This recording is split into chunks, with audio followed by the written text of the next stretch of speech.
Méditation du 26 avril. Bonne odeur. Lorsque vous jeûnez, ne prenez pas un air triste comme les hypocrites qui se rendent le visage tout défait pour montrer aux hommes qu'ils jeûnent. Je vous le dis en vérité, ils reçoivent leur récompense. Mais quand tu jeûnes, parfume ta tête et lave ton visage afin de ne pas montrer aux hommes que tu jeûnes, mais à ton Père qui est là dans le secret, et ton Père qui voit le secret te le rendra. Matthieu 6, versets 16 à 18. J'ai toujours devant moi dans mon bureau une photo de mon grand-père avec ses cheveux blancs soigneusement peignés, son costume 3 pièces gris, sa chemise blanche, sa cravate rayée, lisant sa Bible sous un amandier en fleurs. Pour moi, c'est une grande source d'inspiration, car mon grand-père était un homme missionnaire, accepté dans l'église adventiste par profession de foi par les premiers missionnaires adventistes venus en Espagne, les frères Francis et Walter Bone. Malgré sa surdité totale, il a fondé l'église de Lyria, une communauté qui a changé plusieurs fois de locaux, mais qui, après 80 ans, est toujours aussi vivante et fraternelle. Son caractère accueillant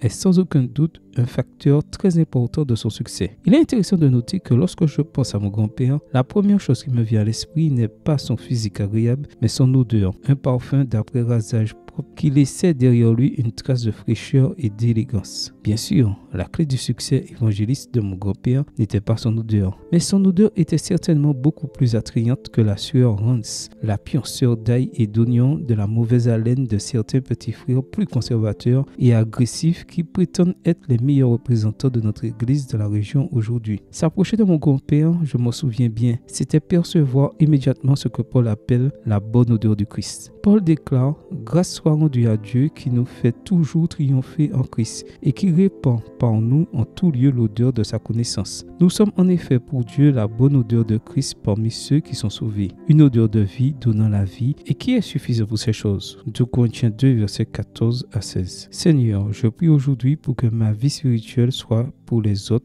comme une odeur de vie donnant la vie. Amen. Bonne journée à vous et que le Seigneur vous bénisse.